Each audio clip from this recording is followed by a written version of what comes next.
জনগণকে আন্তরিক শুভেচ্ছা জানাচ্ছি এবং স্বাধীনতা সংগ্রামের মহান সেনানী এবং বীর শহীদদের শ্রদ্ধার সঙ্গে স্মরণ করছি।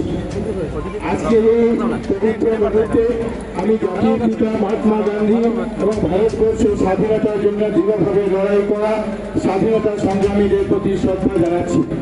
দেশের এই স্বাধীনতা সংগ্রামে আত্মবলিদান করে আমাদের রাজ্যকে মহিয়ান করে তোলা মনিরাম জওয়ান, কুশল কুঁয়র, পিয়লি ফুকন, মুকুন্দ কাকতি, কনকলতা বড়ুয়া, ভুবনেশ্বরী ফুকনে সহ অন্যান্য বীর শহীদদের প্রতি আমার শ্রদ্ধা এবং প্রণাম জানাচ্ছি।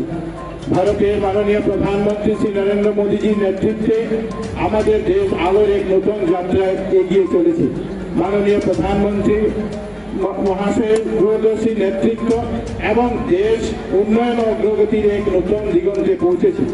স্বাধীনতা আন্দোলনের মহান শহীদ ও যোদ্ধাদের স্বপ্ন পূরণ এবং সকলের হৃদয়ে দেশপ্রেম ধরে রাখার জন্য বিগত বছরের মতো এবছরও হর ঘর তিরঙ্গা কর্মসূচি পালন করা হয়েছে।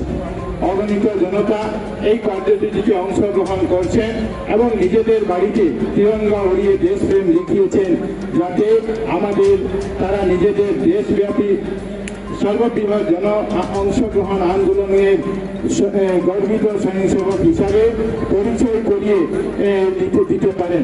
অনেকে আছেন যারা তাদের বাড়িতে তিরঙ্গা উড়িয়ে সেলফি তুলছেন এবং হর ঘর তিরঙ্গা ডটকমে আপলোড করছেন।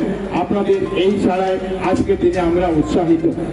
10 মে 2021 সালে আসামের মাননীয় মুখ্যমন্ত্রী ডক্টর হিমন্ত বিশ্ব শর্মা মহাশয়ের নেতৃত্বে গঠিত সরকার ইতিমধ্যে 4 বছর পার করেছে। গত 4 বছরে এই সরকার আসামকে দেশের অন্যতম সমৃদ্ধ রাজ্য হিসাবে গড়ে তোলার জন্য নিরন্তর চেষ্টা চালিয়ে যাচ্ছে। এর ফলে আজ রাজ্যকে একটা স্বতন্ত্র পরিচয় তুলে ধরতে সক্ষম হয়েছে। আমি আসাম পুলিশের কর্মকর্তা এবং কর্মচারীদের প্রতি আন্তরিক কৃতজ্ঞতা প্রকাশ করতে চাই, যারা নিষ্ঠা, পেশাদায়িত্ব এবং সাহস আমাদের রাজ্যে শান্তি ও শৃঙ্খলা নিশ্চিত করেছে। গত 1 বছরে আসাম পুলিশ পঞ্চায়েত নির্বাচন হোক, অ্যাডভান্টেজ আসাম 2.0 হোক, আইপিএল ম্যাচের মতো বিশ্বমানের ইভেন্ট হোক এবং আমাদের সাংস্কৃতিক উৎসবের সময় নিরাপত্তা প্রদান করেছে, তাদের পরিষেবা রাজ্যের বাইরেও আজকে বিস্তৃত। আসামের অভ্যন্তরীণ নিরাপত্তায় এক ঐতিহাসিক পরিবর্তন এসেছে। রাজ্যের বেশিরভাগ অংশ থেকে আবসা প্রত্যাহার করা হয়েছে, যেখানে গত 2 বছরে কোনো অসামরিক ব্যক্তি বা নিরাপত্তা কর্মী নিহত হননি। বন্ধ এবং অবরোধের পরিবর্তে আলোচনা এবং জনসাধারণের অংশগ্রহণ স্থান পেয়েছে। এনডিএফবি, কার্বি এবং আদিবাসী গোষ্ঠী ডিএনএলএ এবং আলোচনাপন্থী আলফার সাথে শান্তি চুক্তির মাধ্যমে 11,000-এরও বেশি প্রাক্তন ক্যাডার পুনর্বাসিত করা হয়েছে। 2021 সালে পুনর্জীবিত বিশেষ টাস্ক ফোর্স মাদক ব্যবসায়ী, জঙ্গি এবং দালালদের লক্ষ্য করে 287টি অভিযান পরিচালনা করেছে এবং 500 কোটি টাকার বেশি মাদক এবং চুয়াত চালানকারী দ্রব্য বাজেয়াপ্ত করতে সফল হয়েছে। অপরাধ 62% কমেছে।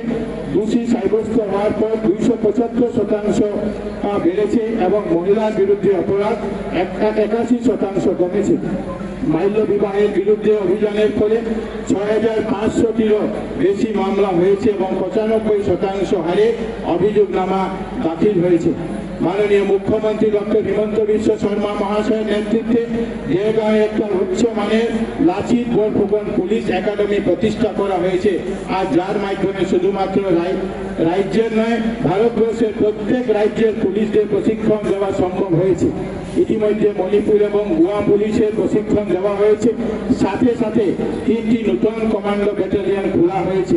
ভারত বাংলাদেশ এবং ভারত ভুটান সীমান্তে পুলিশ ফোর্স, থানা এবং সীমান্ত ফাঁড়ি সম্প্রসারণের মাধ্যমে সীমান্ত ব্যবস্থাপনা জোরদার করা হয়েছে। জাতীয় স্বাস্থ্য মিশনের অধীনে আসাম উচ্চ সেবায় উল্লেখযোগ্য উন্নতি করেছে। মাতৃ মৃত্যু